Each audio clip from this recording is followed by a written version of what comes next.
Wouldn't gliding be faster?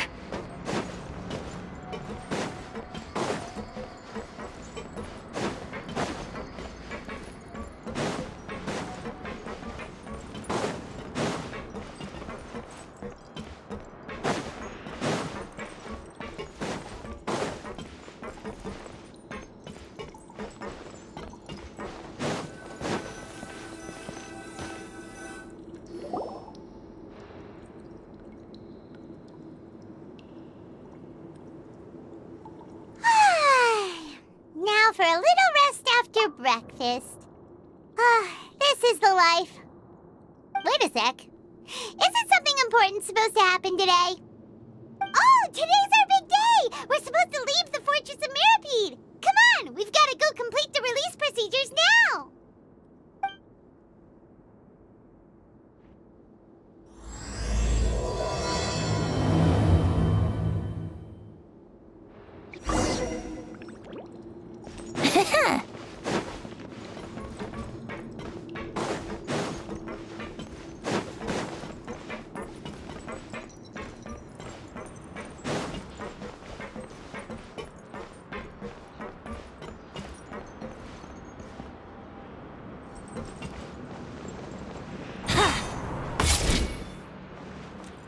Wouldn't gliding be faster?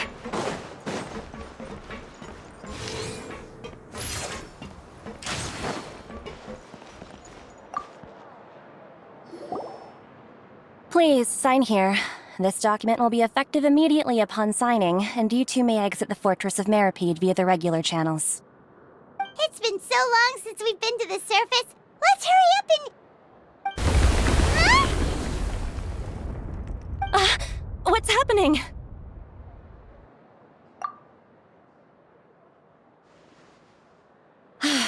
I'm fine, thanks.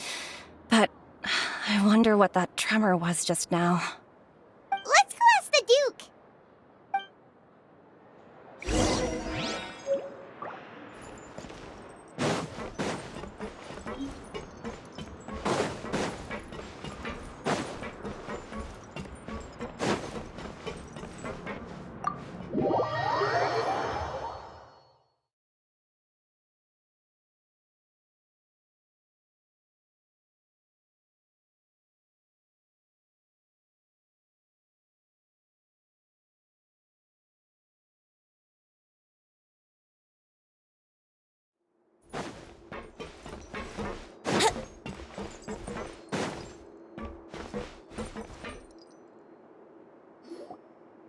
Your Grace?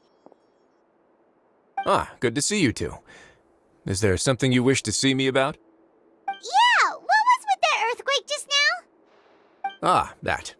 The tremor didn't originate from the seafloor. In fact, it seems it came from the surface. Over the years of serving as the warden here, I have developed a sense for distinguishing between what occurs on the surface and what occurs underwater. Besides, the seal that Monsieur Neuvillette set in place won't fail so easily. So the fortress is okay? If you recall our last incident, if there really were a problem, there would be crowds of inmates in a panic right now. Huh, you've got a point. Okay, seems we need to get back up to the surface and ask about what happened. By the way, do you know what day it is today? I believe today is this month's pipe cleaning day. Wait, seriously? Ah, yes. Have you completed your release papers? Yep. It's you two! Are you leaving now? That's right! Today is our last day in prison! But now that Paimon says that, it doesn't feel like we were confined here. It's actually been pretty nice. Oh yeah, Paimon feels fond of this place now. Then be sure to come back and visit. I'll miss you. If you've signed the release papers, then you're free to go. The guards will escort you out. You're not going to see us off? I knew you'd ask. All right, sure. Let's go. Well, you actually agreed. No worries, you must be busy. Paimon was just joking. Ah, so you do have a polite side, I see. After being down here for so long, I imagine you must feel like you're lacking companionship. Shall I come along too? Yeah, don't worry. We'll come back to see you. Paimon really likes the cafeteria here. The chefs sure do know how to make good grub. I hope you won't be here as convicts the next time I see you. We'll do our best to stay out of trouble. Well, it seems our work in the Fortress of Meripede is finished. That's the end of another chapter in our journey. And since Nervlev was the one who asked us to come here, we should probably go report to him now. Next up, the Palais Mermonia. You're going to see Monsieur Nervillette? Please pass on our kind regards. I'm sure just your regards will do, no? I believe it would be the polite thing to do. You're right. I've heard the Palais has been terribly busy these days. Tell him that I hope he hasn't been overwhelmed by the recent string of troubles.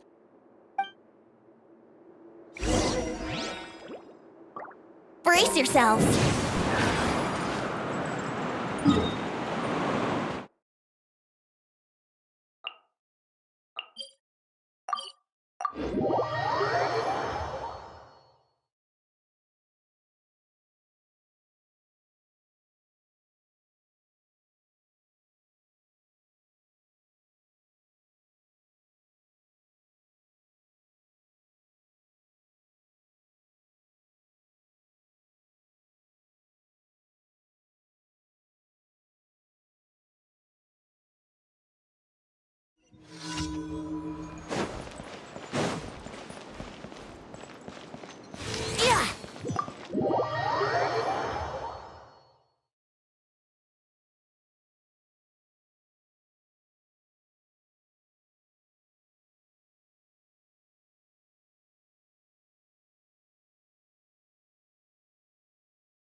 The Palais Mermonia sure is buzzing with activity today.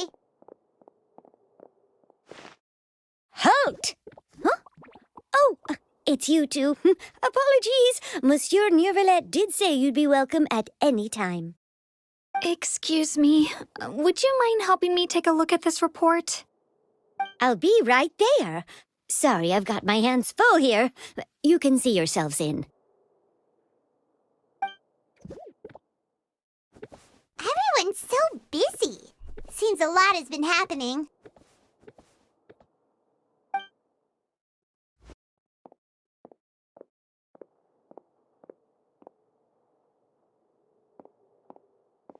Nervillette! Hello. You've come at the right time, but you'll have to wait for just a moment, as there are some urgent matters I must tend to first. In the meantime, please, have a seat. If you'd like to have something to drink, let the Melusine outside know. That's all right. We just ate. Very well, then. Let's take a break over there while we wait for him to finish his work.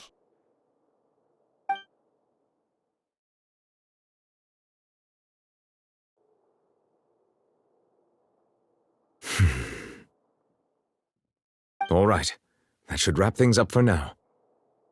Are you done with your work? Yes, sorry to keep you waiting.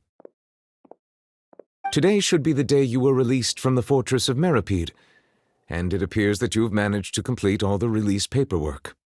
That's right, and we came here to see you right away.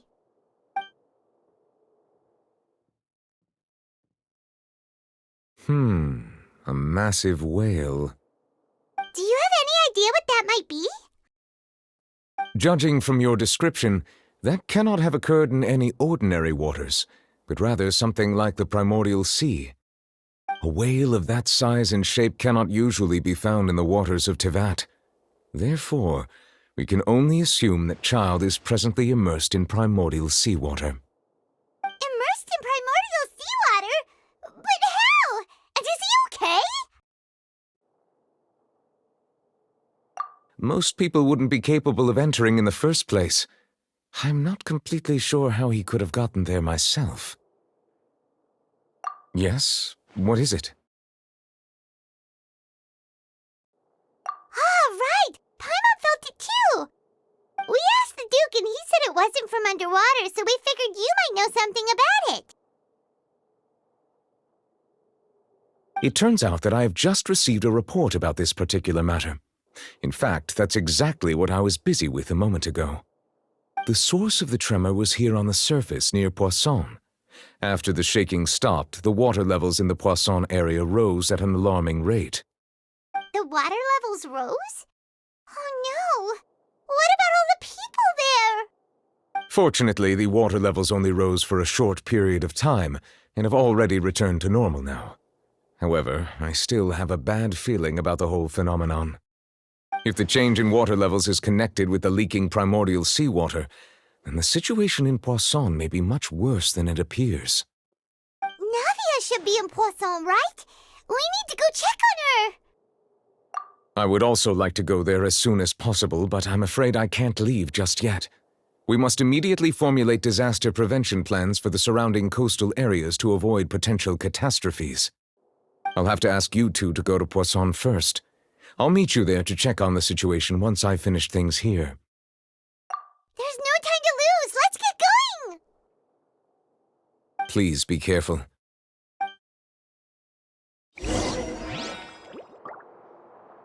Let's play!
should be around here, right?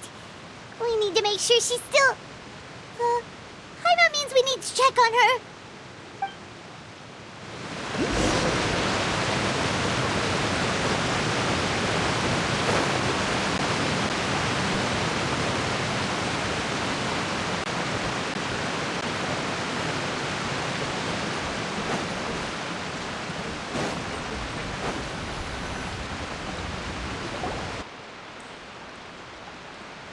We haven't seen a single soul all the way here. Oh, this is getting scary. What will I ever do now? Look, there's someone on the roof over there. Just stay put! We're coming up! Watch your balance! All right, just hurry.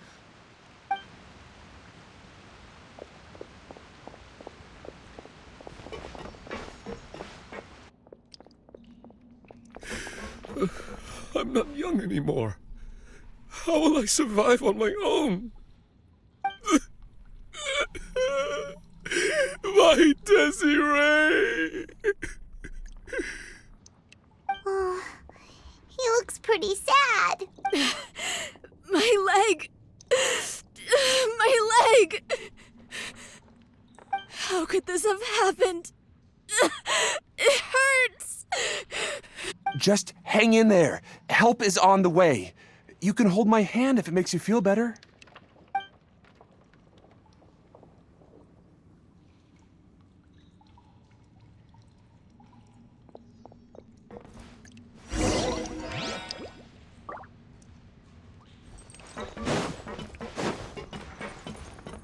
Wouldn't gliding be faster? Wouldn't gliding be faster?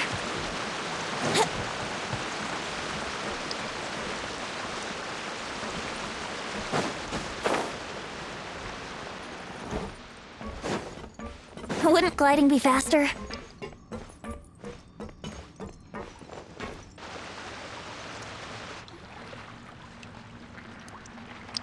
Oh, it's Navia. She's over there. Hey, Navia, are you okay?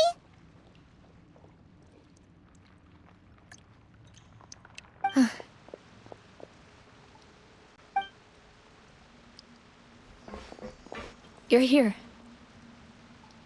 We heard there was a situation in Poisson, so we came as quickly as we could. Yes. As you can see, the water level suddenly rose. It caused quite the disturbance, in fact.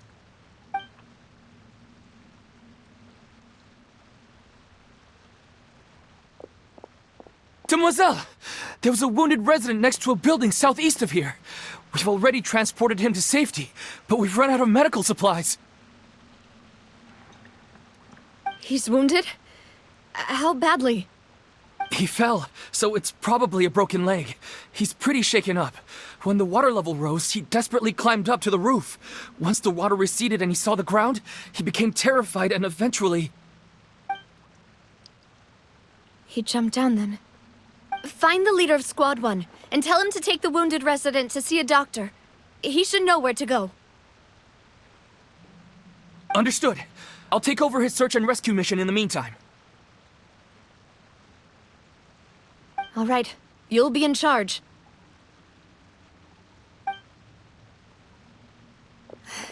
I'm sorry. Where were we? The situation in Poisson? Ah, right. Allow me to explain. A little earlier, we suddenly heard a loud noise. At first, everyone thought that something might have exploded in the waterways. But before we knew it, water started pouring out from everywhere. The rushing water seemed a little odd, almost like the unique color of primordial seawater. Some people didn't realize the danger and thought it was just ordinary water, leaking from somewhere. Everyone on the street who happened to be close to the water didn't have a chance to escape. As the water levels rose, they suddenly disappeared. They were all dissolved. Those who realized what was happening started to flee in a panic, desperately trying to get to higher ground. Many were injured in the stampede, and some people fell from significant heights. The Spina di Rosula initiated rescue operations as quickly as possible, but there have been a lot of casualties. Fortunately, the water began to recede after some time, and the chaos came to an end. The water that flooded the area contained primordial seawater, so the lower levels of Poisson are still hazardous. To ensure everyone's safety, I've asked the people there to leave as soon as possible. No one knows if this could happen again. All we can do for now is try our best to help evacuate the residents. We still haven't completed the head count, but we'll have some numbers soon. How awful. And all of this just came out of nowhere. It was quite frightening indeed. I only wish that everything that just happened was a bad dream. Is there any way we can help, Navia? Thank you for being so willing to help in a moment of crisis like this. You don't know how much it means to me. I really can't express how grateful I am.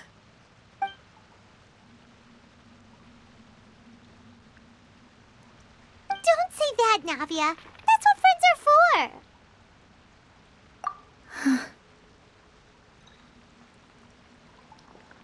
Demoiselle! We've got a situation here! I'll be right there. Sorry, I need to go for now. And out she goes. Seems it might be a while before she can take a break.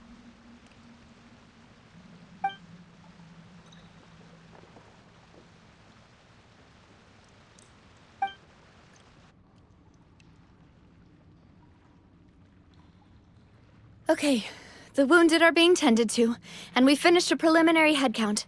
More support has just arrived, so I suppose I finally have a moment to focus on my own matters. Of course, we should remain ready for anything, and continue doing our best to rescue others. I'll be sure to have everyone at the Spina di Rosula ready to render assistance. Traveler, Paimon, would you two accompany me to my father's grave for a moment? Huh? Right now? Thank you.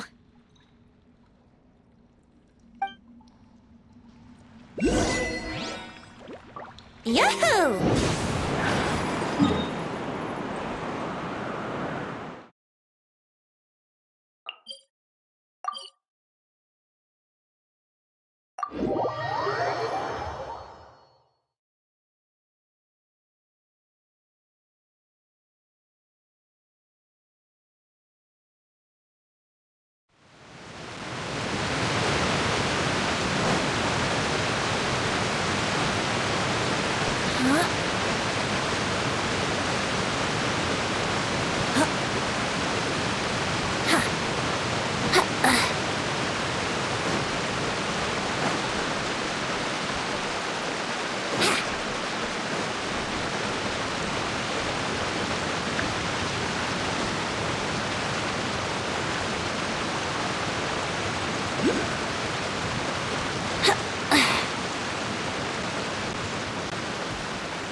Wouldn't gliding be faster?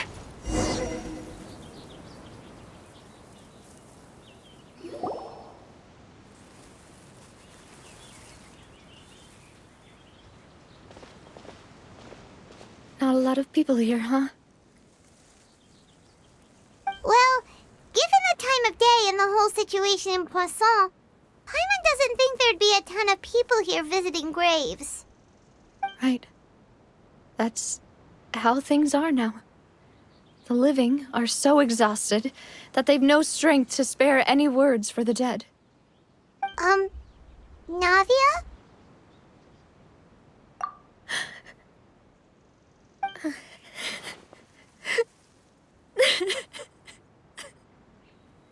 Navia, what's wrong? Sorry. I just... Malus and Silver, they won't ever come back here again. What should I do, Papa? Huh? What happened to them? Everyone agreed on the rescue plan, but still, I was the one who initiated it. They were helping evacuate the residents, but they couldn't leave in time. And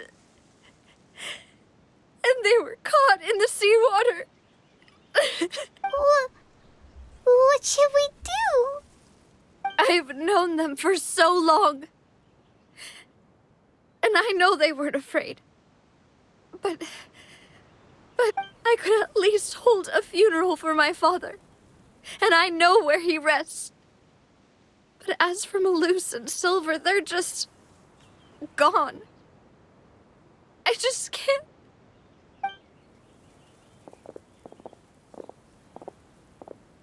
Everything looks so clean after it rains.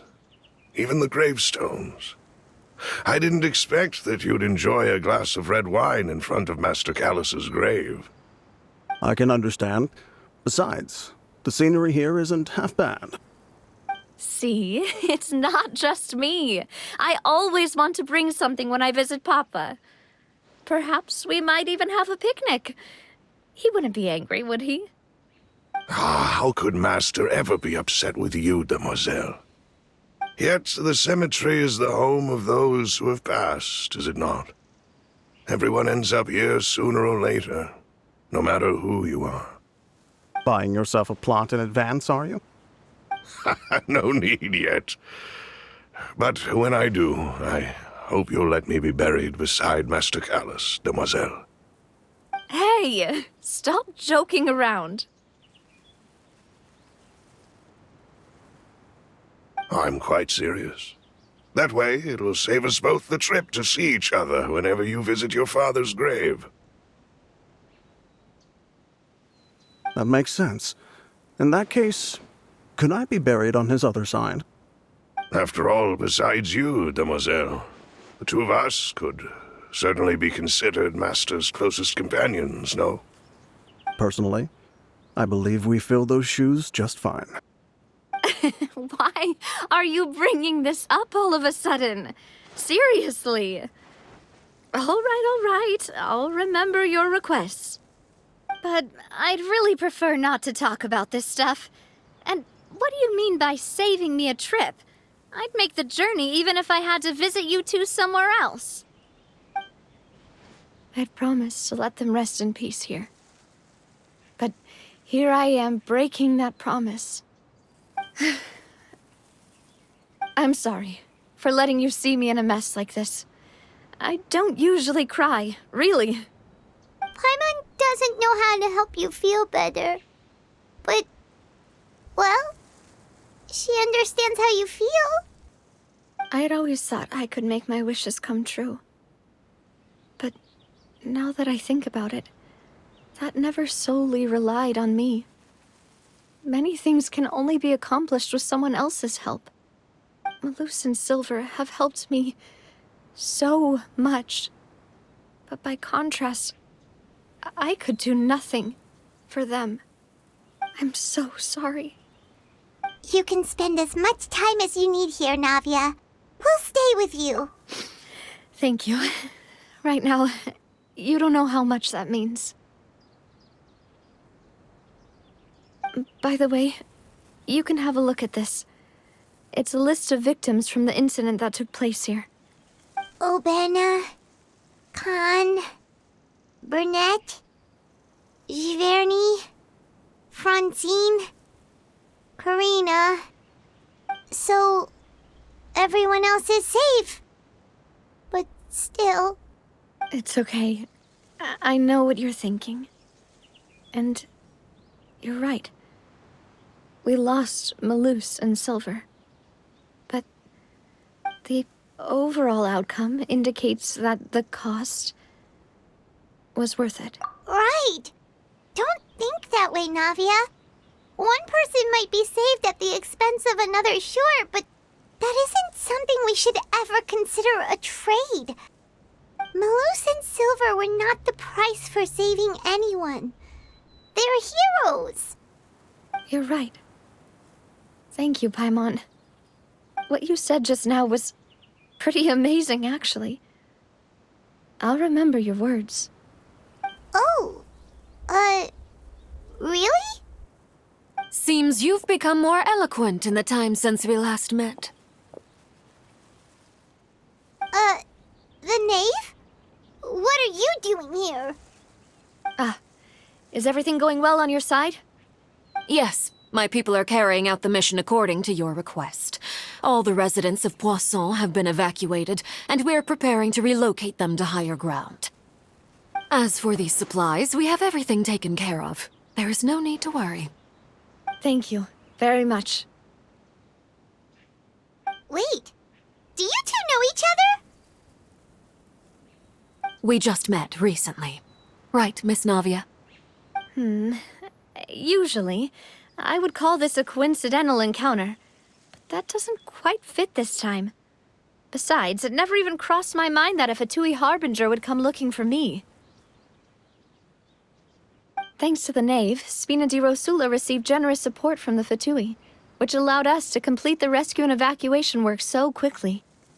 Mutual aid is essential to fostering positive developments. We were already in the area, in any case, so it was nothing. That said, I must say that you're a lot sharper than you let on. I'm sure you understand what I mean. I apologize for all the ways in which I tested you previously. We've never worked with a Fatui before, and it's extremely important for us to know who we're working with. My subordinates have reported that Fatui soldiers have been observing water levels and taking head counts in various locations. I hear that they've also prepared a large amount of emergency supplies. I'm quite surprised. This is nothing to brag about, nor do I intend to. It is simply the way of powerful organizations to act forcefully, whether they are doing good or ill.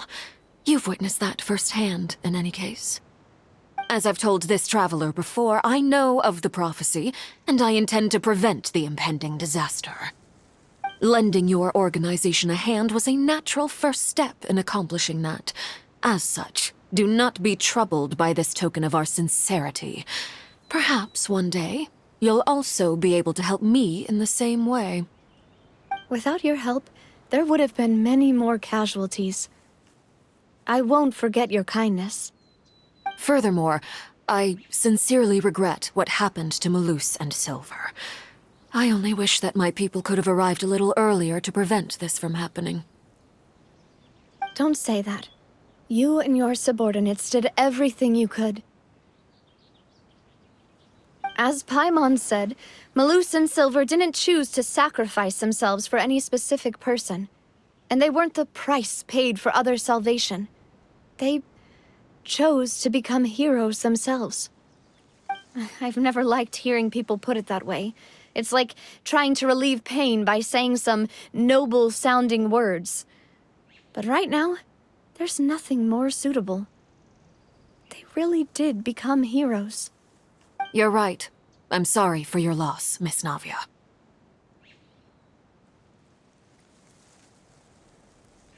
Water is life to Fontaine's people, and it also spells disaster. It's no wonder that people always say that prophecies represent fate. Fortunately, I've never been one for such opinions. So, you're one who will try to change fate, then? Of course. That is why I'm going to Hotel Bouffe de Thé. I still have some things to take care of, and the children need my attention. By the way, Traveler, Paimon, one more thing. Alright, then we'll just... Huh? This isn't right.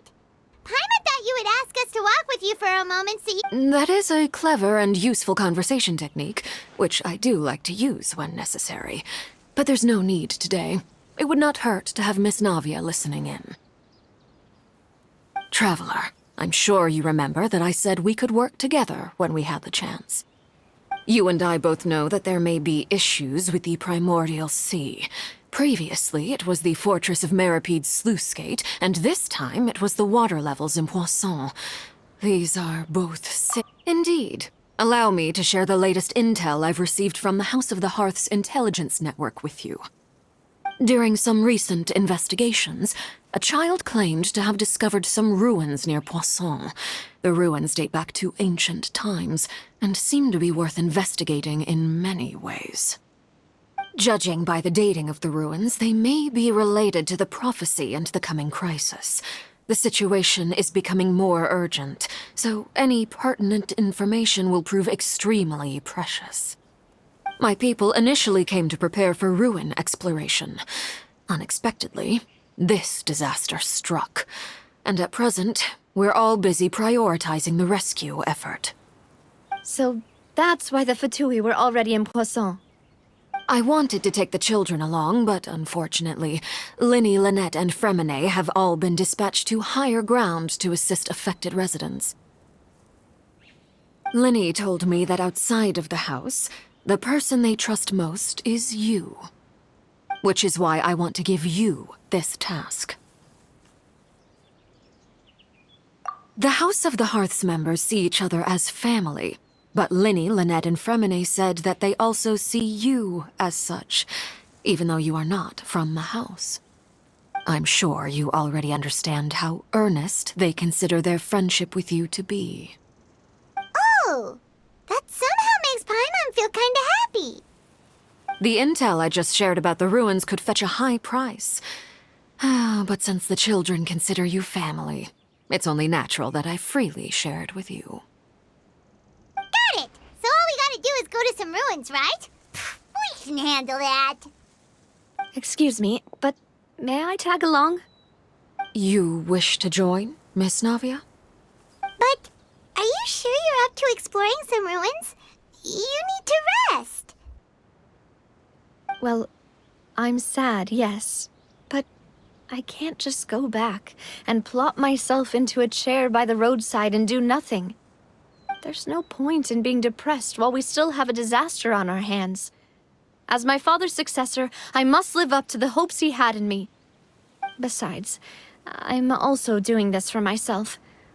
I need something, a distraction, to keep my mind off Malus and Silver.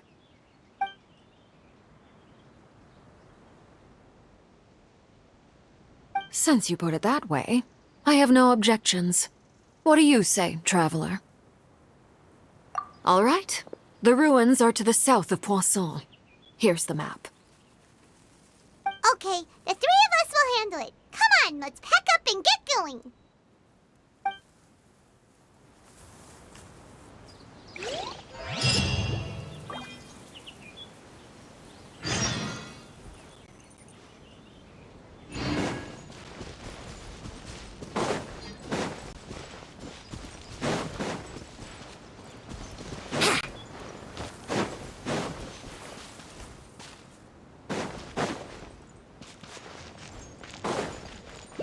Wouldn't gliding be faster?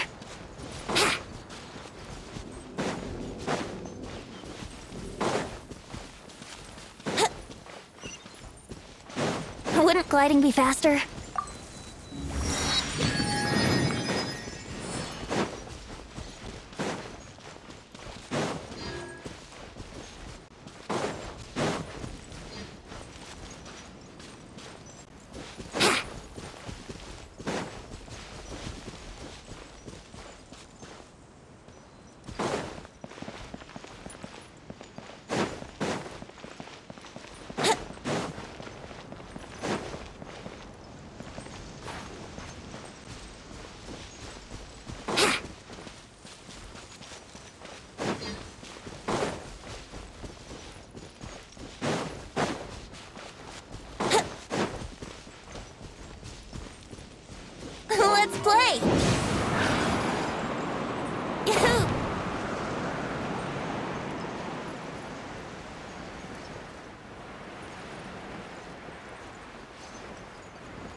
these the ruins the knave was talking about? Whoa, talk about old. They seem to be pretty ancient, all right. Let's go in and have a look. Just be careful.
Hold the line! Stand with me! Let's nip that in the bud. One with the force.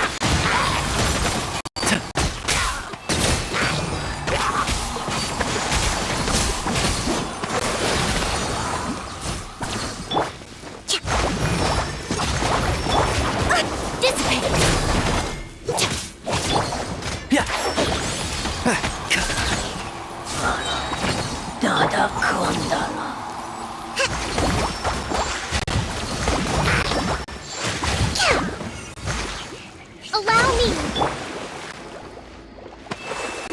Stand with me!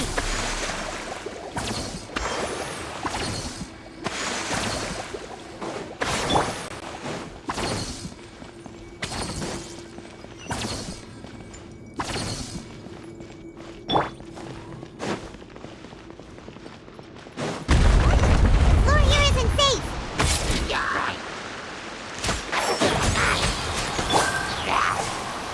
Hold the line!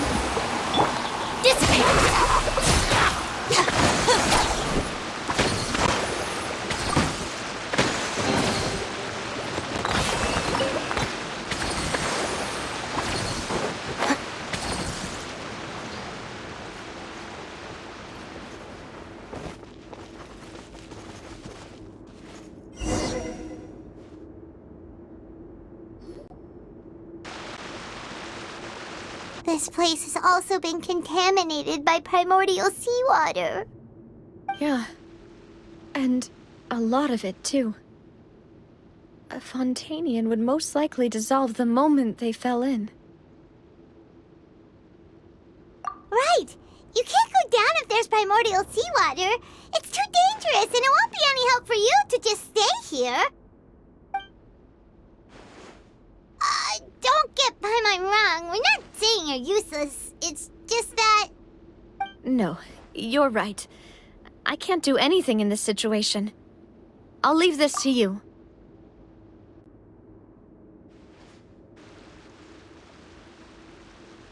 That complicates things. Maybe the only way left is forward. In that case, do you want to wait for us here? The water levels here are unstable, and there's a chance the water will rise. So staying here wouldn't be safe either. I'll go together with you. Perhaps we'll find the exit just up ahead. All right. Come with us for now then, but please be careful.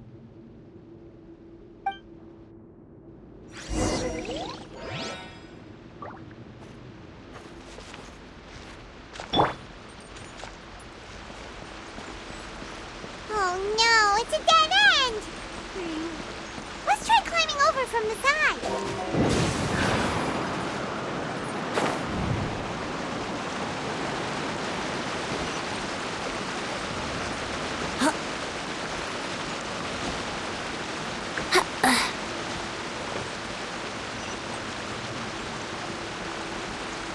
yourselves.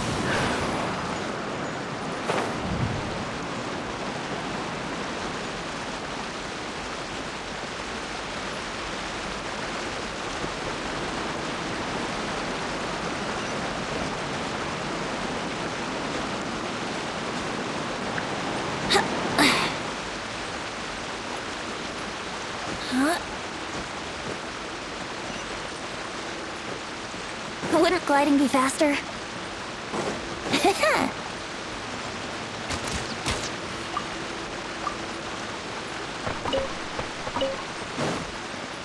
Wouldn't gliding be faster?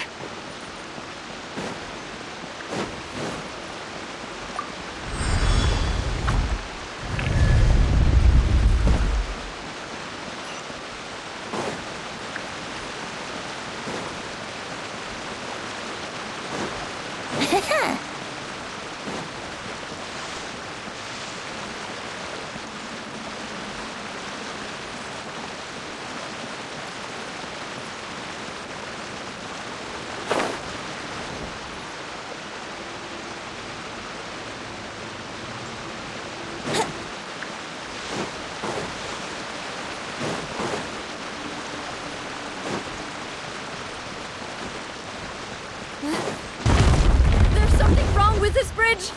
Run for it!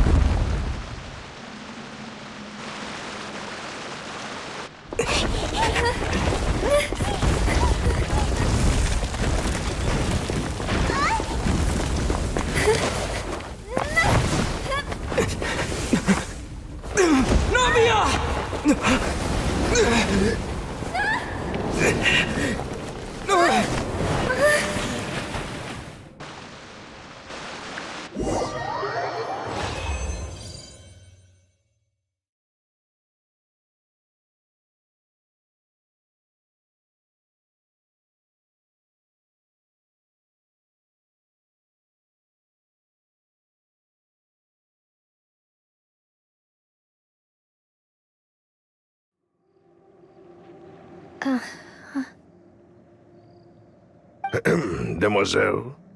Huh? Demoiselle, what are you doing here by yourself? Would you be standing here till dark if I hadn't come to get you? Maybe she just wants some time to herself, Maloose. Hmm? Oh. Was I sleeping?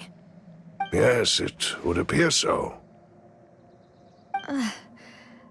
I must be tired. That's quite possible. However, you were the one that suggested we go out for a walk. Oh, right. I nearly forgot. It must have slipped my mind when I dozed off. I haven't had a nap today yet. Have I? This is a familiar feeling, yet something's a little strange. Is something the matter, Demoiselle? Oh, no. No, I'm fine. I was just trying to recall why we came out for a walk.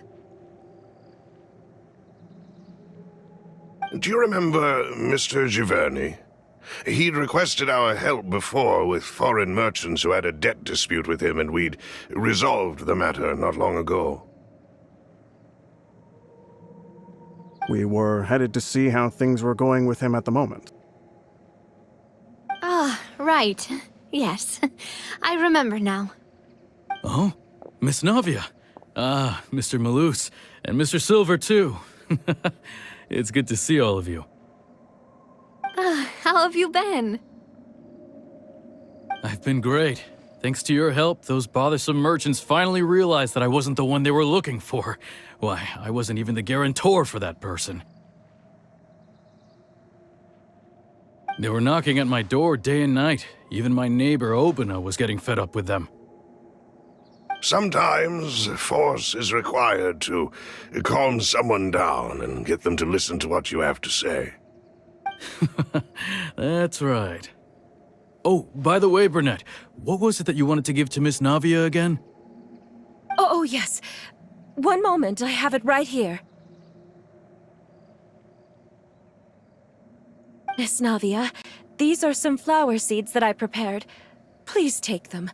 They're a very good variety, and they'll become very big and beautiful once they bloom. I don't know what we would have done without your help, so this is a little token of our appreciation. I hope you won't refuse.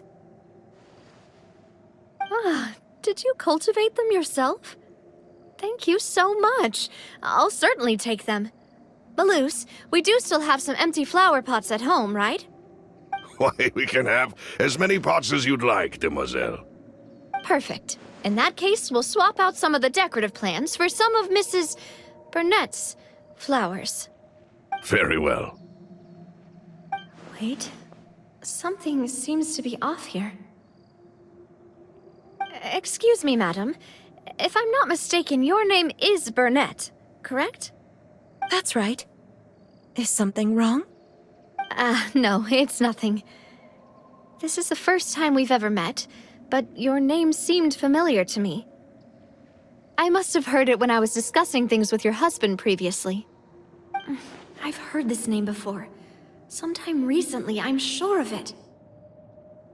And why are there so few people around here? Where did everyone go? We must mind the time, demoiselle. We still have important things to attend to today. Huh? We do? Like what?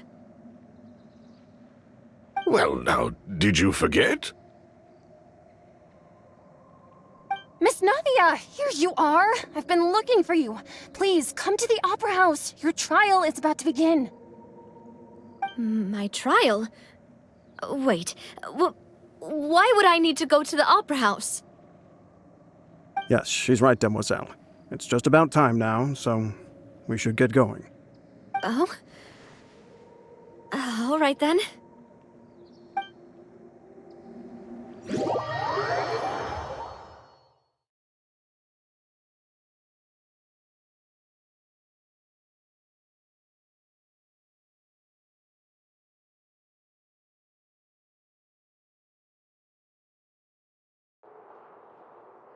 Look, it's Navia! She's here! And her two attendants are with her! Goodness, everyone's finally here. There sure are a lot of people here to see the trial. And they all seem to be oddly excited about something. I even know some of these people. Karina, Desiree, Joyville, Jolien, Essen. Why are so many people here? And why do I have no recollection of this case? And as for the judge... huh? Where's Monsieur Neuvillette? Please sit in the defendant's seat. Don't worry, Silver and I shall accompany you. All right. But are you sure you can stand behind me? Typically, it wouldn't be allowed, but today is an exception.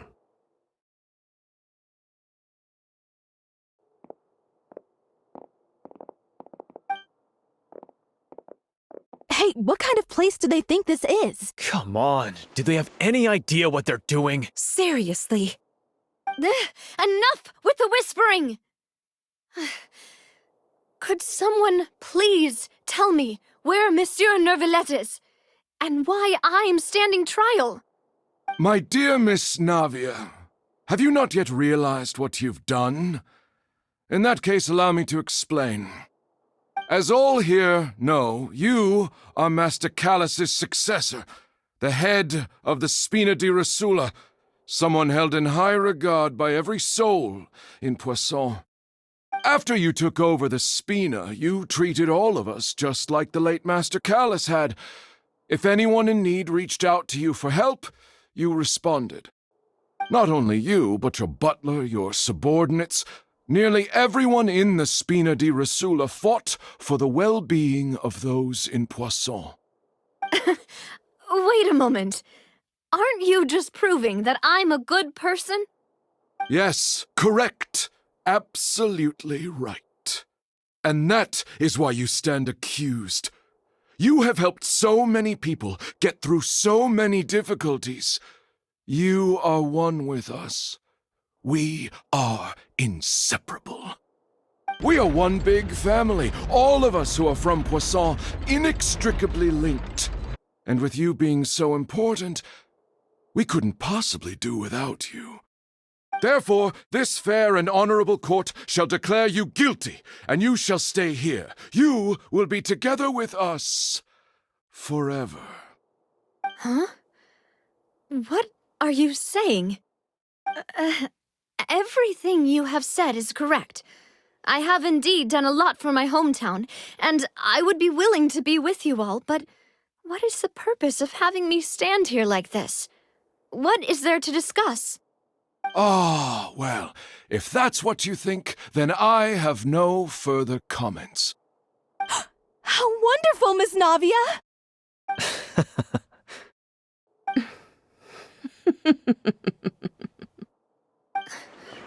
I know all these people. Why are they laughing? I seem to remember now. Yes, I get it. This trial is... Wait just a moment. This isn't right! Malus? What was that, Mr. Malus? Our conclusion is very clear and unanimous. Let the court judge her now. She's guilty! Stay here, Navia! You're one of us! Demoiselle, don't admit guilt. This trial means to keep you here forever. I wish to exercise my right to defend Our Lady. Mr. Joinville, you only know of Navia's goodness, but nothing of her utterly independent mind. She was born a free and independent spirit. She has never been tied down by anything. Indeed, even the death of Master Callus couldn't stop her. Her actions cannot serve as proof that she identifies herself as part of any group. She merely acted as an individual, extending her hand to help others. Please do not mistake her actions as being otherwise. Really? As an individual, you say? Don't forget, we are all Fontainians here. This is the nation of justice, the nation of Hydro! Even if Miss Navia only voluntarily rendered her assistance, that doesn't change the fact that her beautiful soul must return to everyone. Water accepts all, blends with all. It will surely accept her kindness. Everything is measured here in the nation of Hydro, and in the end, everyone shall meld together. Thus, when a unanimous opinion emerges, that opinion represents justice. Now I speak for everyone.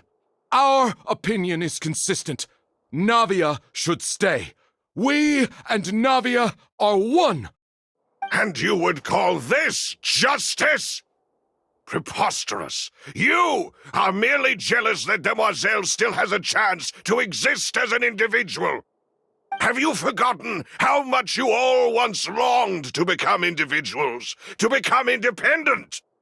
Do you mean to defy our justice? If your justice is flawed, then why should we acknowledge it? As you said, we can also have our own justice. Silver and I shall defend Demoiselle. And that is how we will enforce justice. Ugh, my head... It hurts. Demoiselle! Silver, it hurts. My head is spinning. All I can see is stars swirling in front of me. I remember now. Everything that seemed odd from the very beginning.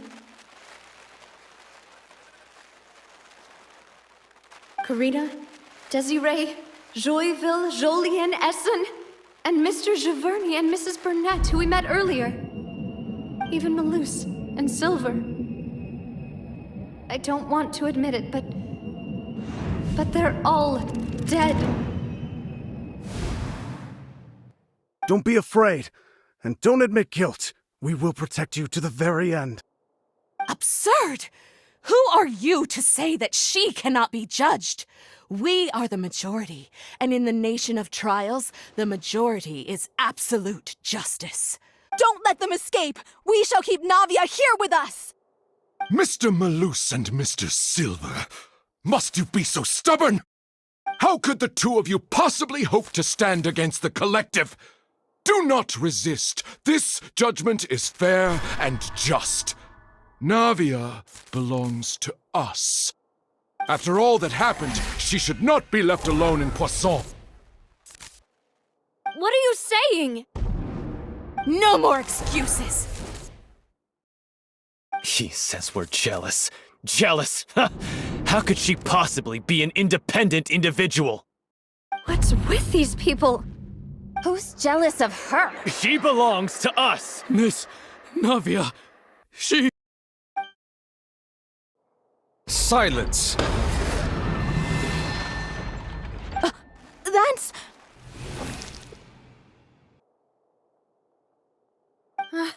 Monsieur Neuvillette! Such commotion is prohibited in the court. The accusations you just presented are nonsense and cannot constitute a proper trial. The court will adjourn for the rest of the day. In this, I shall hear no objections from any unauthorized party.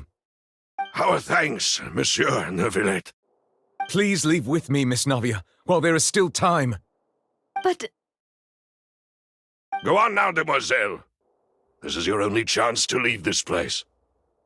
What, can't bear to leave us behind or something? Malus. My apologies. I couldn't resist making one little joke once I realized that this shall be our last goodbye. Malus... Silver... Quickly, you must come now!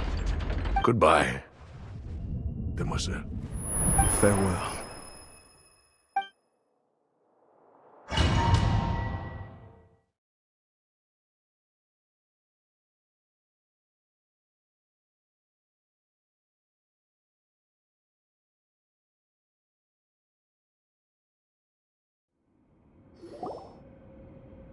No, wait! Just a second! Navia? You're awake. Good.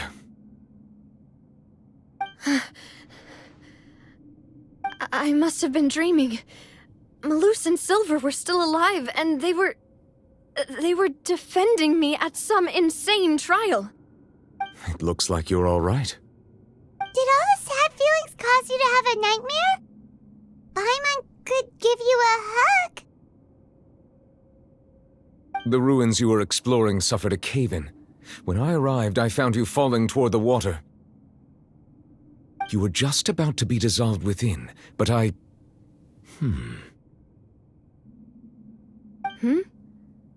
What is it? I think I saw 2 Oceanids protecting you. It was only for a moment, perhaps even a fraction of a second, but they gave me the chance to retrieve you.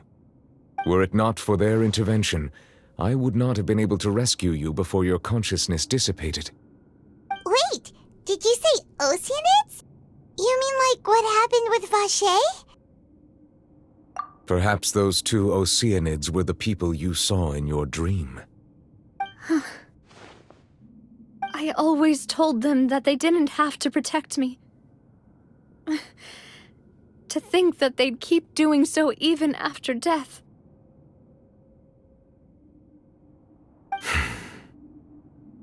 Please come with me.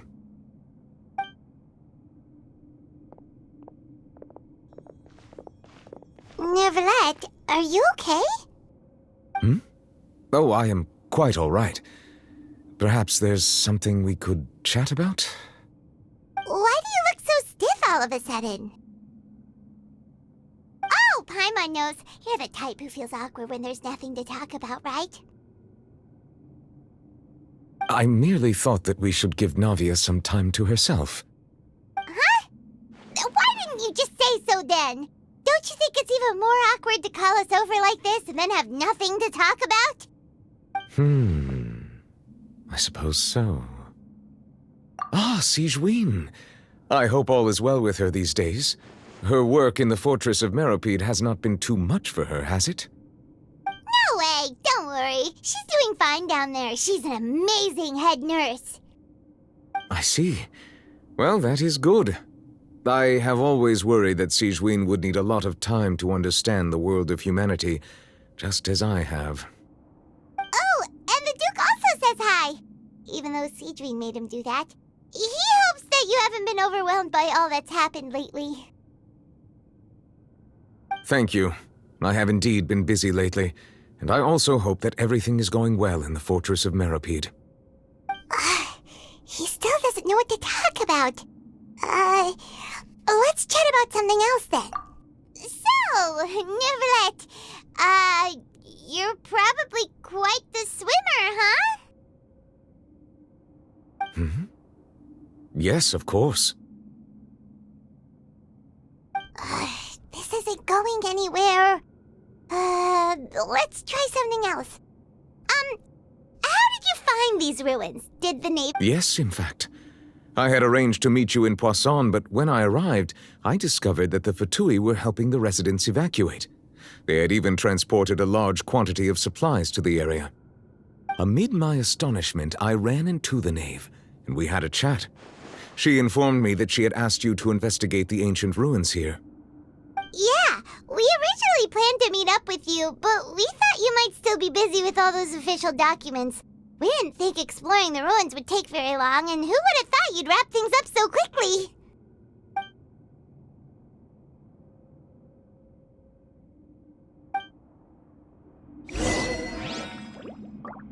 Yahoo! I'm sorry to have kept you all waiting like that. I'm feeling much better now. I guess we should get going again. Will you come with us, Monsieur Neuvillette? Yes, if you wouldn't mind my company. Yes. All right! Another one joins the party! Let's get going then!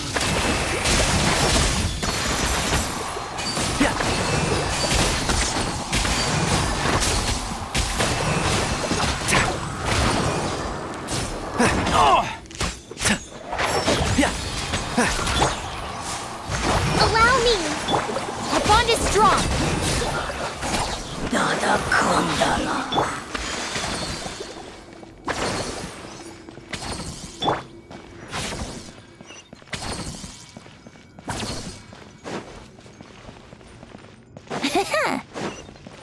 Oh no! Another unstable path! Watch the step!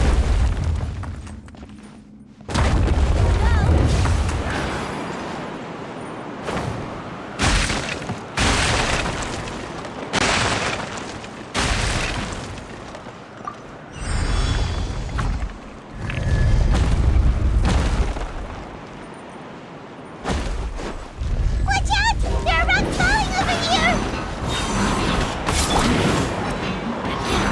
Stand with me! Hold the line!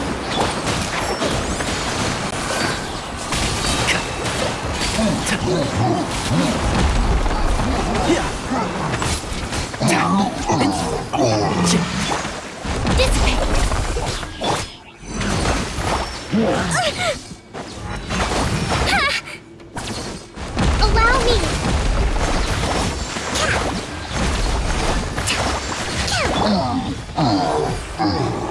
Our bond is strong!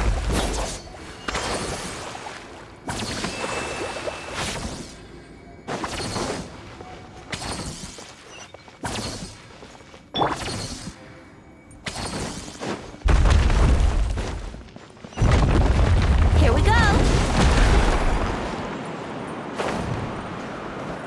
It's almost at the top. Keep it up!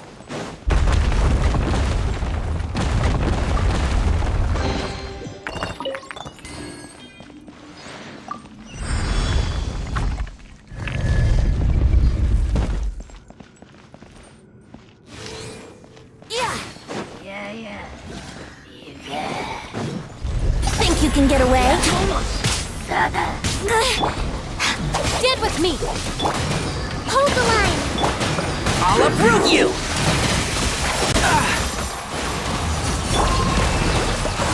Lightning terrified!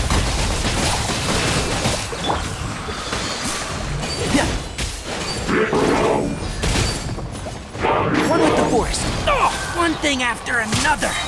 Ah, I'll bury you!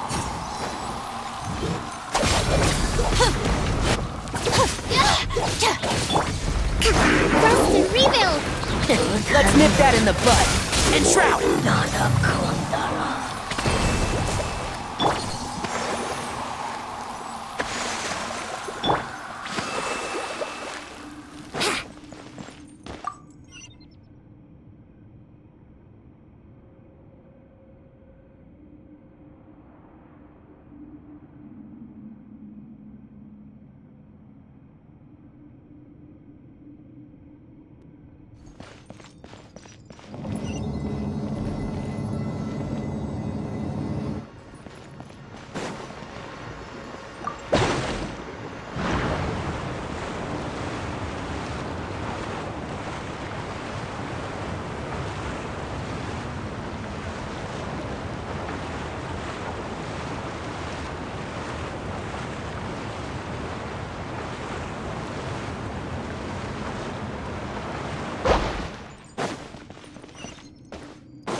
Looks like we've reached the end. This is the place. There should not be any other hidden spaces in the vicinity. The path sure had some twists and turns, but it turns out that this place isn't actually that big.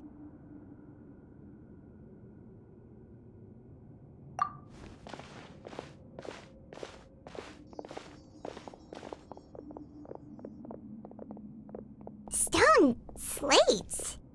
It seems like they were put here as an offering. Could we take them down and have a look? Perhaps we should just leave them be for now.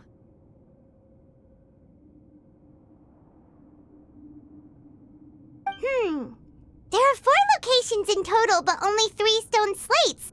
The slate that should be in the first empty spot is missing. The surrounding walls also show signs of damage. There's something written below. Let Paimon see. Reason dictates that this nation be destroyed.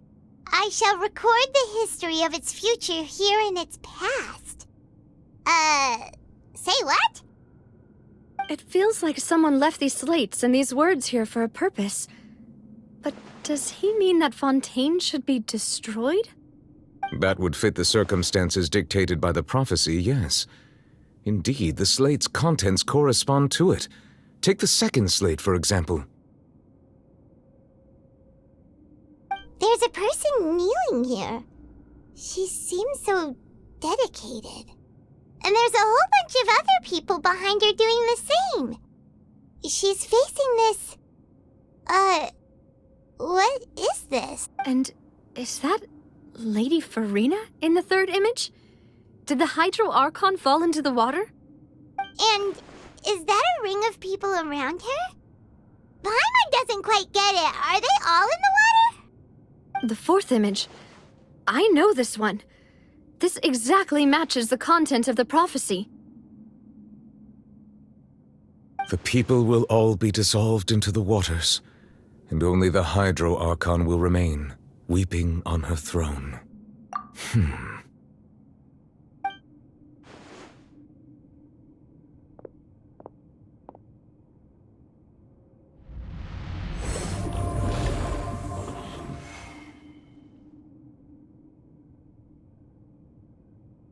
More information should be hidden in these slates, but I fear I cannot easily uncover it, most likely due to us missing the first slate. I am very sorry. Don't blame yourself, Monsieur Neuvillette. Deciphering ancient stone slates isn't one of your duties. Ooh, Paimon's getting the chills just looking at... This says that it's the history of the future, right?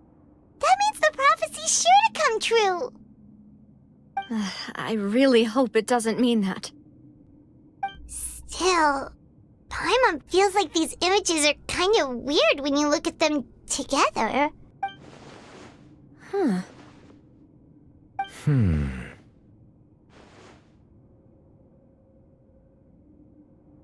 That's right! If the images are in chronological order, shouldn't the fourth, the waters drowning Fontaine, come before the third, where the Hydro Archon herself falls into the water? And yet the order is reversed here.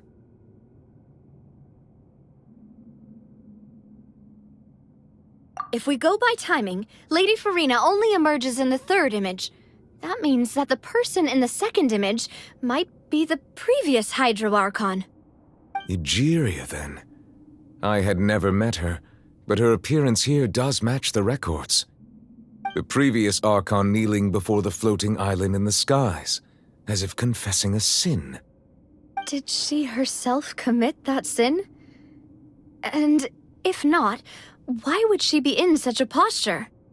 Also, I'm still wondering why these ancient stone slates are here at all.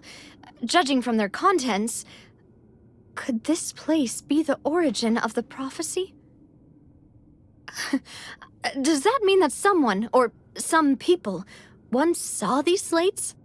But who would have created these slates and left these words here? It seems that any further clues will have to come from Farina. In that case, there's no time to lose. There's nothing else to be gained here, so let's head back first. Yeah, we better get somewhere safe for now.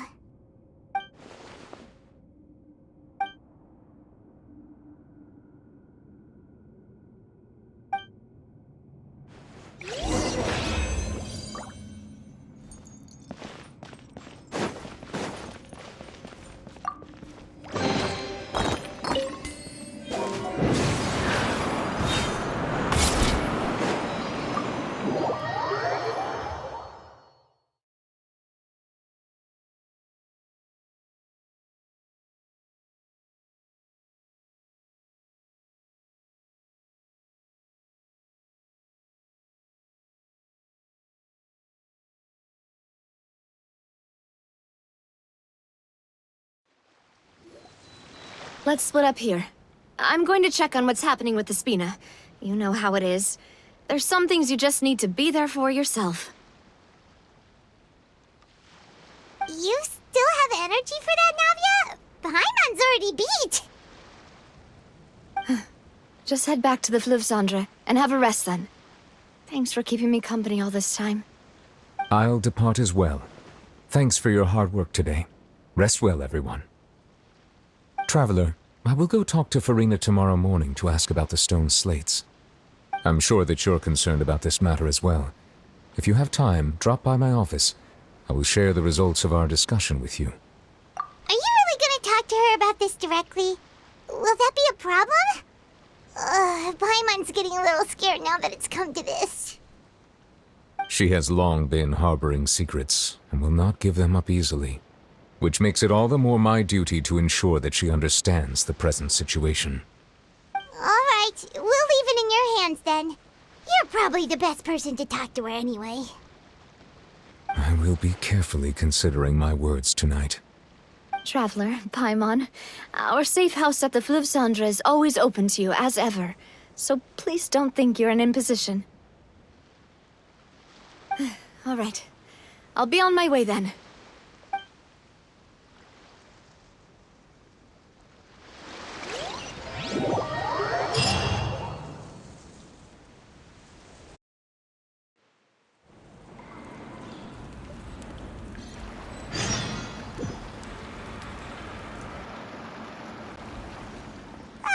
We're finally back!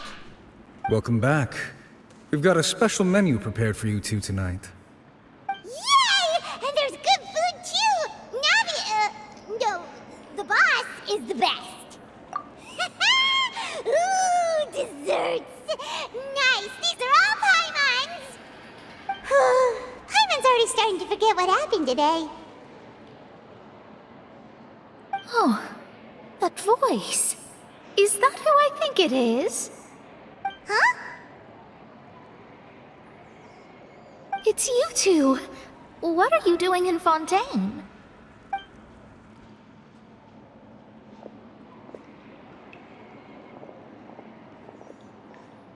Mona?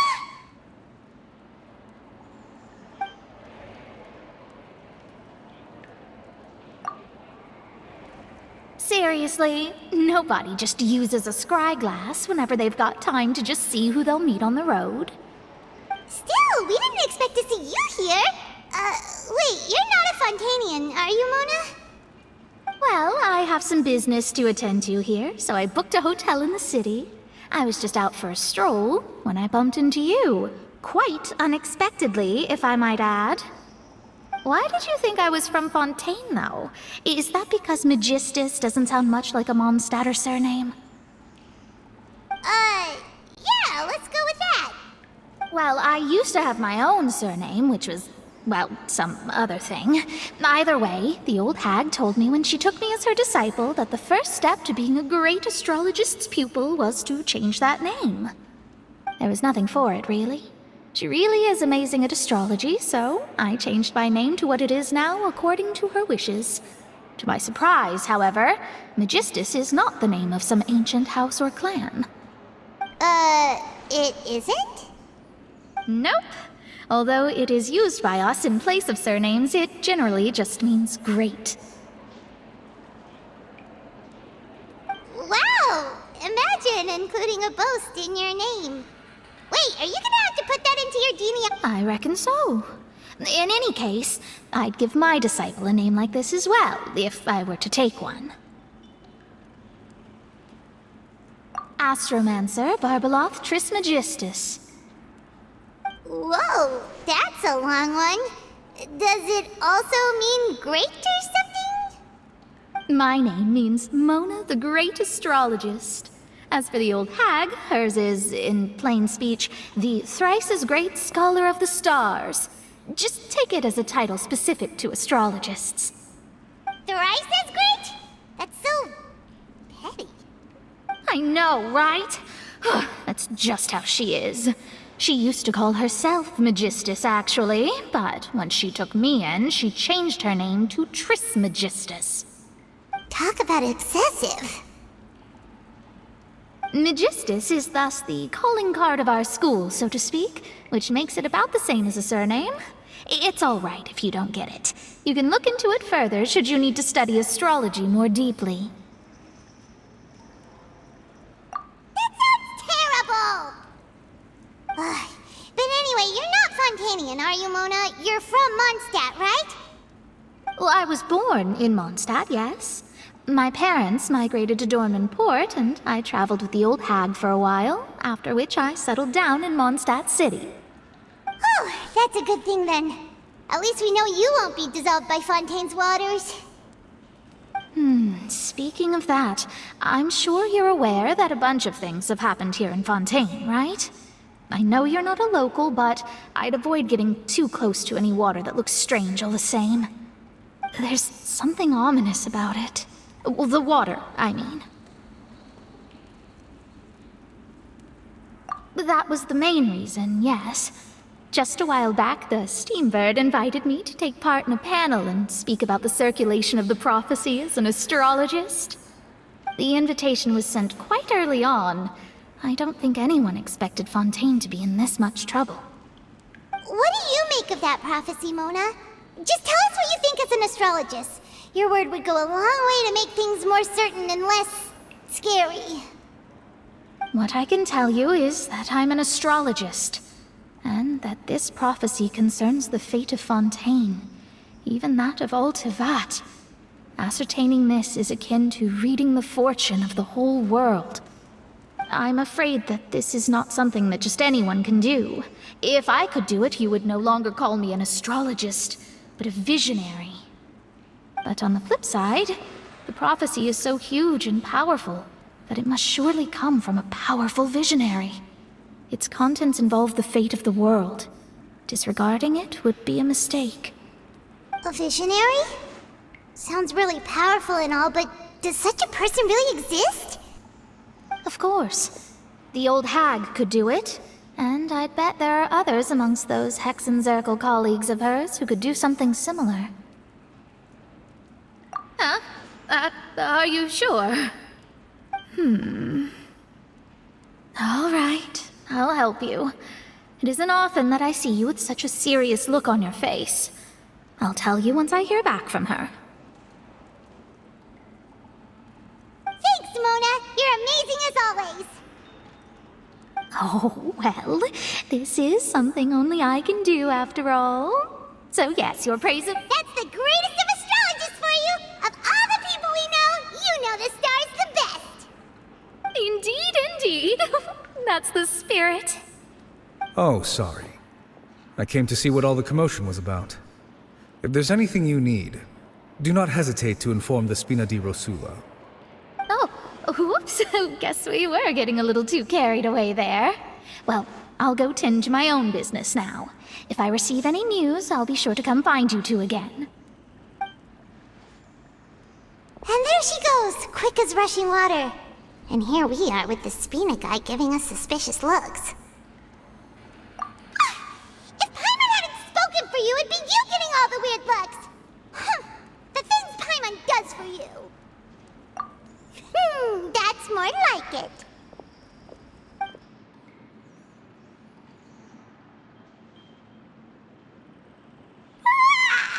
Good morning. To be honest, Paimon's still feeling kind of sleepy. But it's time to get up, Traveler. We agreed to go see Neuvillette, so let's pack it up and get going.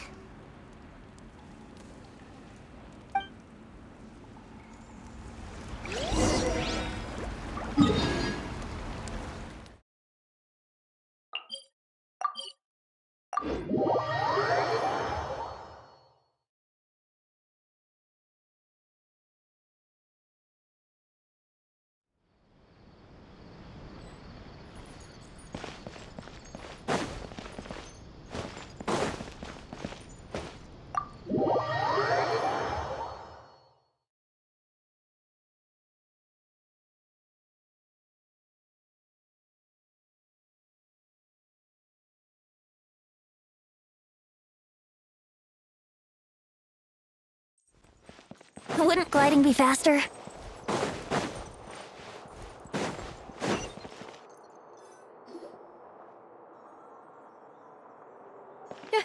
You're here! Finally! Is something wrong? Monsieur Neuvillette and Lady Farina, they seem to have gotten into a dispute. Please go see for yourself.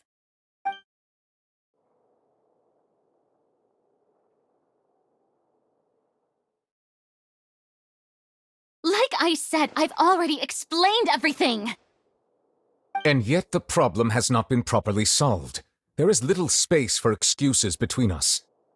It is not my intention to offend you, but please, tell me where you stand. You are the Hydro Archon Focalor, are you not? Look at this. This is a list of the victims from the recent Poisson incident.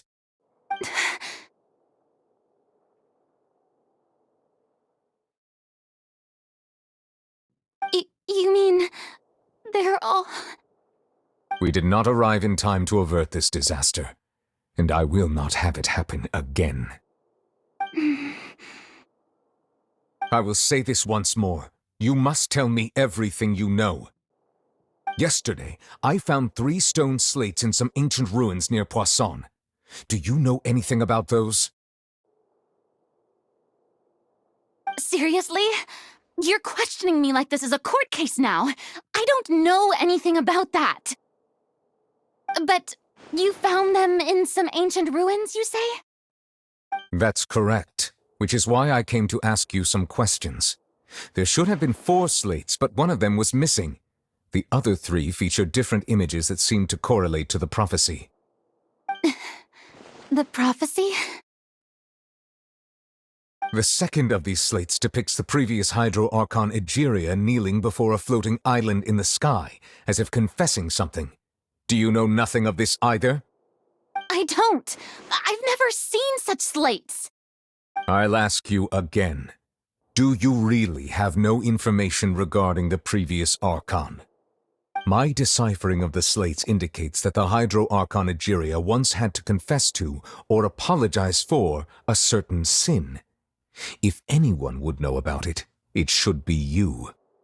All gods don't have the same secrets, you know. She was herself and I'm me. Is it really so strange that I know nothing? I understand your concerns, but I'm sorry. I just don't have anything to tell you. Forgive me for saying this now, Lady Farina, but I have long known of your various secret investigations into certain matters. There are several indications that you have been investigating the prophecy on the sly. This is not strange in itself, considering that you are the Hydro-Archon. But it is strange that you should also claim to not know any of Egeria's secrets, as well as do nothing following your inquiries. You have never been as superficial as you have presented yourself to be, nor are you a fool. And yet, your behavior is very inconsistent.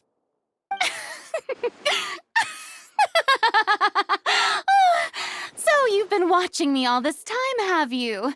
I didn't think you were that type. You... Well, since you know about my secret investigations, then you should know I'm actually working to take care of it. There's no point questioning or suspecting me. You're the Eudix, but you're still my subordinate. You should be following my lead. Just trust in me, you're Archon, and do as I say. Never mind whether you can truly convince yourself to or not.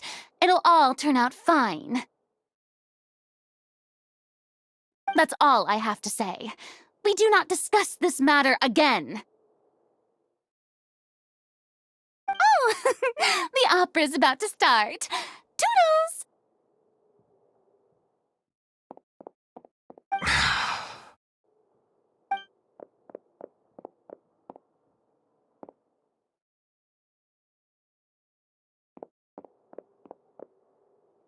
Did Farina not notice us standing by the door?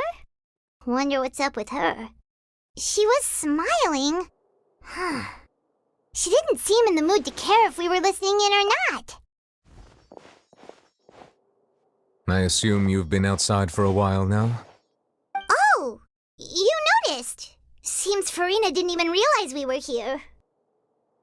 She was in a great panic, though I cannot discern the reason. Our discussion reached impasses time and again, a state of affairs that we cannot allow to continue. Still, I do not understand. Dialogue is the basis for understanding, so why did she keep refusing to engage?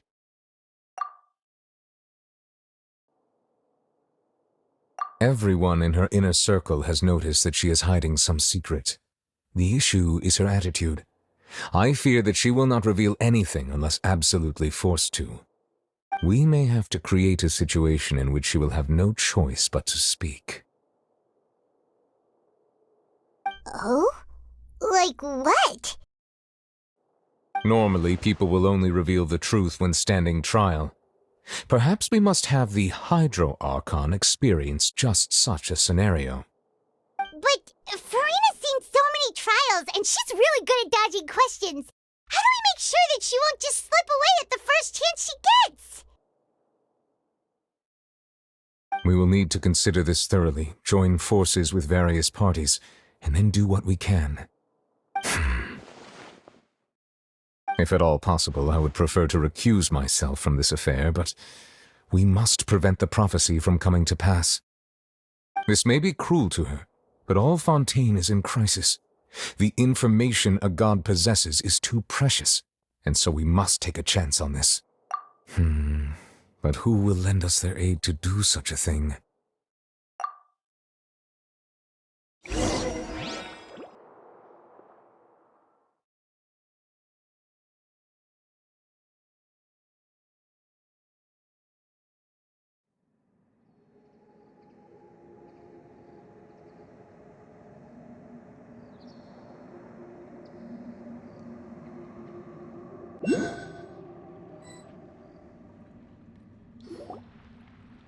Well, that's everyone, huh? Speaking of which, it was pretty smart of you to think of hiding here. Poisson was just involved in a disaster, so it's presently devoid of people. That naturally makes it the best choice. And here you are drinking tea like it's the most natural thing in the world, huh? That's what families should do. Sit and enjoy a leisurely time together. It's nice to enjoy tea here, you know. Care for a cup? Lend me your ears, everyone. Or perhaps one of you might like to start us off. How about you, friend? Me? No, I don't think I can. Then, how about you, good sir? I fear that I will cause the mood on this boat to become as somber as it is in court. Well then, I guess we're lucky we've got a local like me to organize things. Wonderful, the spotlight at last. I guess I'll be facilitating things from here. That was a little long-winded, don't you think? Oh, you might be right. Anyway, to cut to the chase, our friend here, the Traveler, has brought us together to discuss something.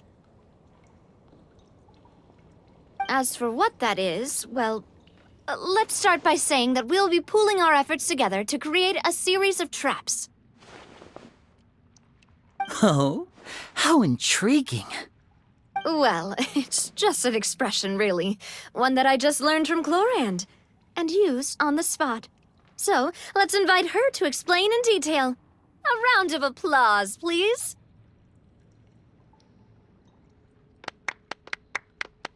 Huh? Didn't you say that you would be facilitating this? Oh, come now.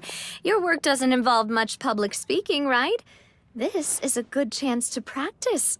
You might even pick up some fancy oratory tricks to impress your boss with in the future. I see. And what does my boss say? He is glad that you consider him your boss. Do go on.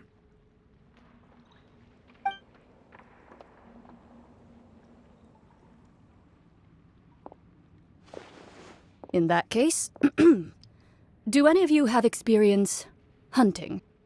Not that I recall. Fremine and I once used a wooden stick in a basket to catch wild rabbits when we were younger. As for Lynette, oh, right. You were sick that day, weren't you? I've also gone diving to catch some fish before. Does that count? I'm afraid not. You may or may not have heard, but Fontaine once played host to a group known as the Marechaussee Hunters.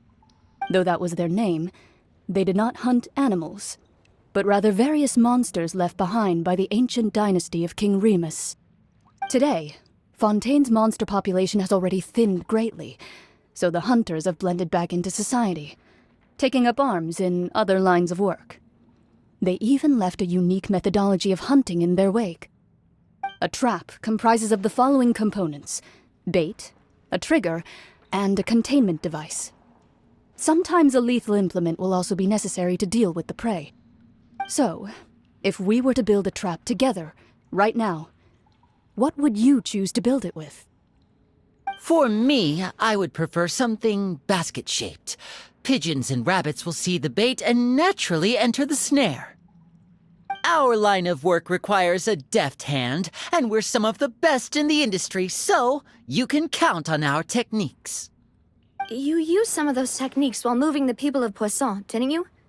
My subordinates mentioned that you even performed some magic for the bawling children. Yes, and I even managed to gather some intelligence in the meantime. I'm quite the multitasker, if I do say so myself. I'm afraid I can't claim that as my strong suit. I prefer more stable methods, like placing bait in the water and waiting for the fish to come within reach. That's the kind of method I would count on. Calm and steady. Exactly the kind of person who would catch loads of fish. And I can be their assistant. With discretion, I'm sure. I'd probably use some sort of mechanical animal. Papa once bought me some small clockwork squirrels, mice, and such. When placed in the forest, they can attract others of their kind. I remember that you liked those too, didn't you? I did. And that would be a good way to go about it. If they're realistic enough, animals of the same kind will follow them all the way to the trap. What about you, Monsieur Neuvillette? I fear I do not have any related experience. That makes sense. You usually solve problems directly, without the use of any such tricks. But I do have one more question for you, monsieur. If we were to create a trap now, how would you design it? I would like for it to be effective, but bring no harm to the prey. A more gentle trap would be ideal. Kind, as always. However, our intention doesn't necessarily change the containment device and the type of implement we need. If we wanted to kill the prey in one strike, we would need a powerful implement. However, that also goes for prey that must be captured and safely contained. Wait, why's that? Only a hunter who's a true expert at subduing their prey can snare it without harming it. The line that divides life and death is often exceedingly thin. So are we going hunting together? Huh. We hadn't thought of seeing ourselves as hunters. It kinda works, but maybe it's still not the best metaphor. If our means of capturing and dealing with our prey is to put them on trial, then the hunting metaphor is actually quite accurate. But we shall require much more courage than any hunter to judge a god, a being whose seat is an exalted throne. Oh, so that's what's going on. Sounds very interesting.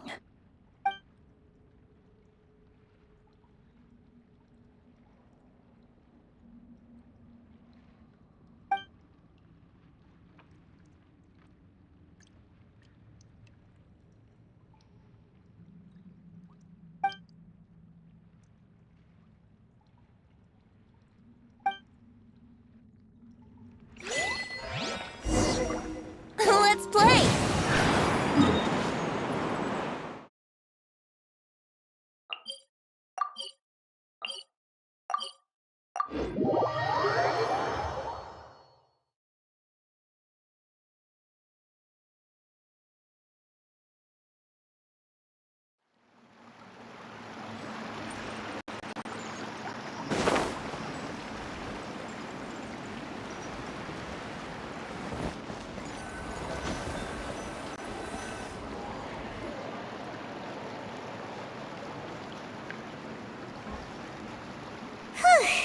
It's been a tough few days, hasn't it?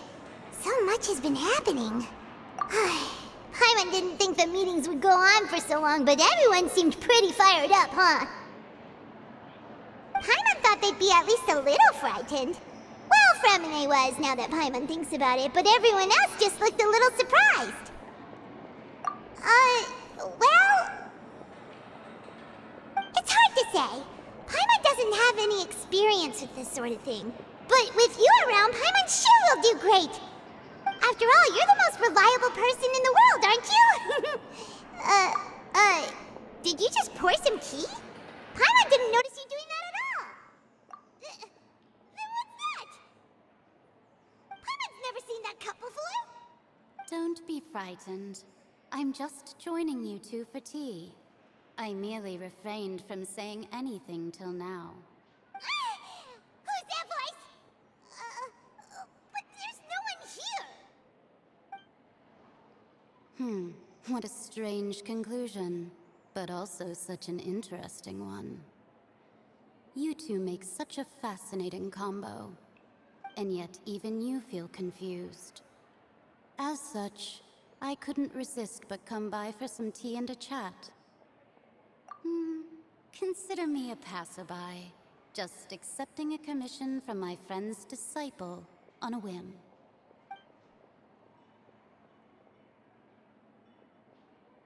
Precisely. Call me N, a mage who wanders the world. At least, that's how my friends have suggested that I introduce myself. The prophecy. Yes, what has been prophesied will be fulfilled. You may view such things as the history of the future. What? Then is there any way we can stop it? People call such things fate, and it is written in the stars. It cannot so easily be altered. Ah, so you've caught on. Just as prophecies are usually only the future as seen from the perspectives of the gods, could things be happening in hidden corners where the gods' gaze does not fall? Are the things that you shall see different from the fate that the gods perceive?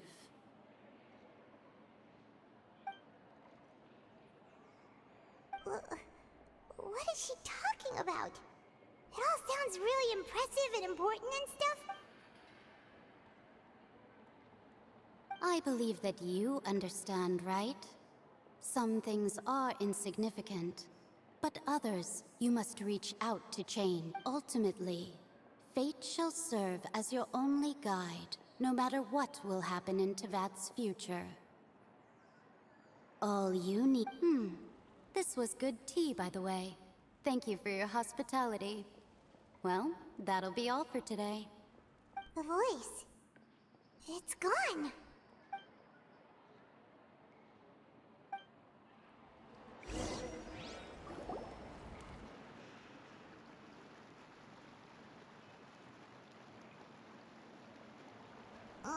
What?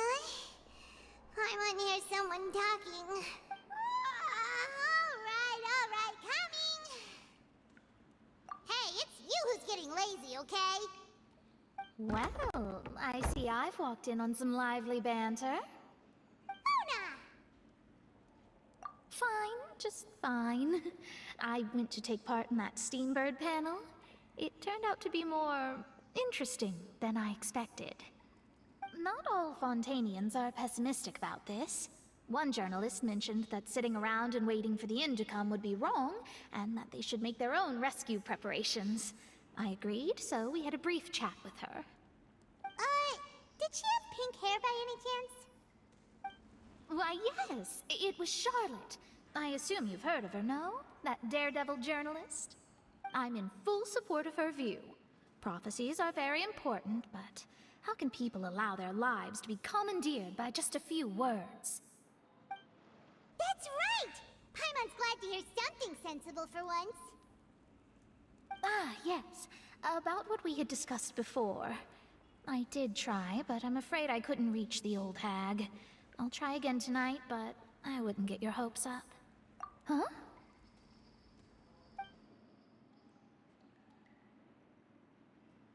Goodness gracious. Are you serious? She said that even the god's gaze has blind spots. Pretty bold if you ask Paimon. Most people would believe the gods to be all-knowing, right? The Hexen Circle members are certainly anything but ordinary. As for the mage named N, the old hag has mentioned her a few times. She said that N's sense of direction is incredible, and that she loves guiding those who are lost.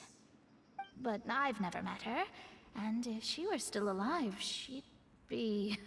Well, suffice it to say that the hag's at least a few hundred now, and N's been around for longer than that. Whoa. The Hexen Circle sounds like a scary group. But they must really stay in shape to live so long. Their abilities alone are pretty terrifying. If she came to see you personally, then the problem you're facing must truly be of great importance.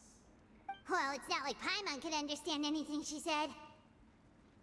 Yes, she was quite cryptic, but I suspect she means that there is still a way to turn things around.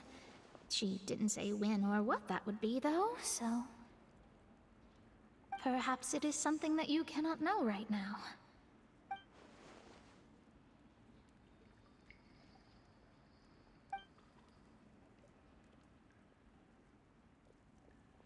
Traveler, Paimon, are you two all right? Oh, we're fine. We're just a little down right now. It kind of feels like the end is coming, you know? I see. I feel that same sense of desperation, too. I guess you could consider me someone who has often witnessed fate. So far as I have seen, it cannot be swayed. But even so, I still hope for, and believe in, miracles. Astrology is eternal and rational, but fate may not be. It is cruel. Perhaps that's what En was trying to tell you. Not to lose heart, and to believe that what you are seeing playing out before you is not yet set in stone. I did originally think of steering clear of all this, but I couldn't. Even if this is all futile, I still wish to help everyone. If we don't struggle to the last, then how can we face the end when it comes? Huh. You do have a point. There I go, talking about astrological principles again. Sorry about that. The moment I start talking about work-related stuff. I need to get going. It was worth trying to comfort you, even if only a little. I believe that you'll help those who are struggling in the same way I did. I suppose that might be why we always seem to meet by coincidence. Paimon feels kind of moved by what Mona said. But, hey traveler, Paimon suddenly feels like going outside for a walk. Let's go. Let's walk around the city, shall we? There's a few spots we always like to walk by.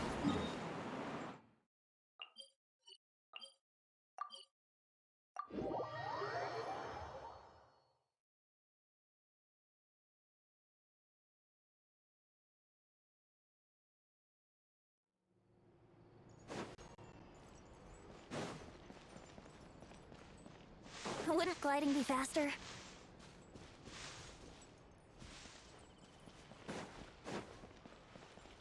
Let's play!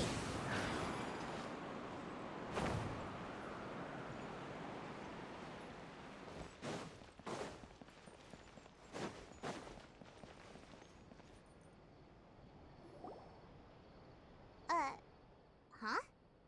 Our names are written in this newspaper. Let Paimon see! The underwater stronghold, the Fortress of Meripede, has continued in its noble autonomy, but that does not mean that others cannot interact with it. My recent attempts to enter the fortress bore little fruit. Huh. Guess Charlotte still hasn't given up on that. Thus, did an Outlander friend become the focus of this report? A blind adventurer with their white fairy, legends trailing in their wake. It is said that this mysterious traveler once visited the underwater fortress.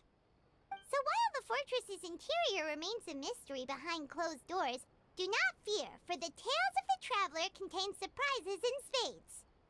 Journalist Charlotte's biggest scoop yet, the Traveler's Trail, World Walker. Huh. Charlotte took so many awesome photos of us and we never even noticed her. She hasn't been able to get a hold of anything at the fortress, so since we're easier to find, she's using us as the subject matter instead? Ugh, seriously? Well, fine. Those headlines and photos do look cool, so Paimon will forgive her this time.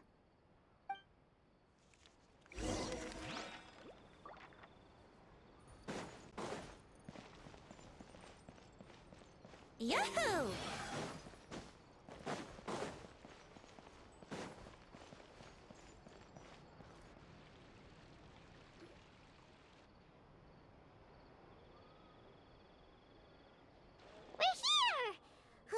Paimon's hungry.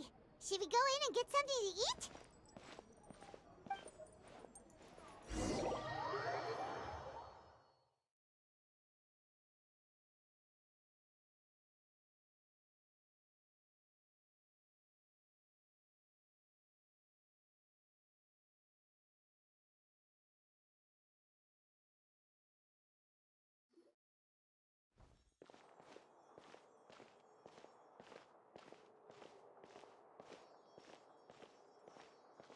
Hey, quick!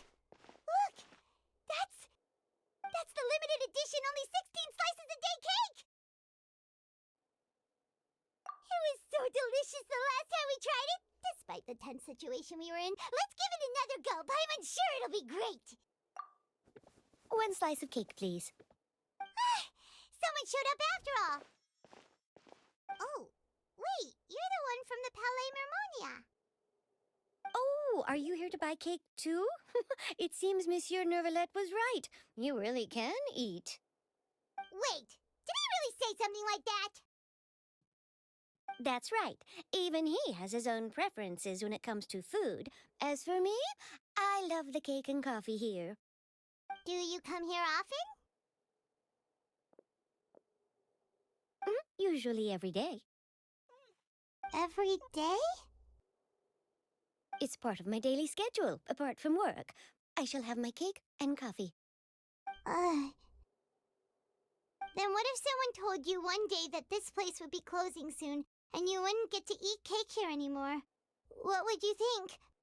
But why would it close? Well, Paimon doesn't know either, but maybe the waters will rise tomorrow.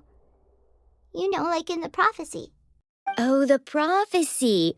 To be honest, I haven't paid much attention to that. No. Still, even if there'd be no more cake tomorrow, that wouldn't keep me from having some today. No. It's the same for eating in general. You might not be able to eat tomorrow, but if you can do so today, then you should carry on. That's what people call living, you know. Huh. Don't be sad. Excuse me, could I have 2 more slices of cake to go? These 2 slices are for you. Sijuin said that this kind of expression you're making is what humans call being sad. Oh, you know Sijuin? I sure do. She was born before me, and she sometimes comes to the surface to teach us things about humans. She said that humans are creatures that are saddened easily, yes, and you can only lift their spirits by feeding them delicious food. So please try the cakes here. I've got something else to do, so I'll be going now. You two try to stay in a good mood after eating, all right? Bye.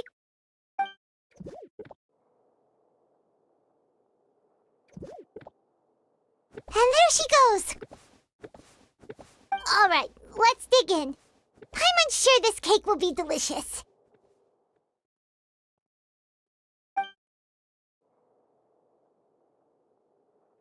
It's more delicious than last time, and the flavor gets even better with a sip of tea. It sure would be nice if we could come again tomorrow. Sure would be nice if we could always eat delicious food here.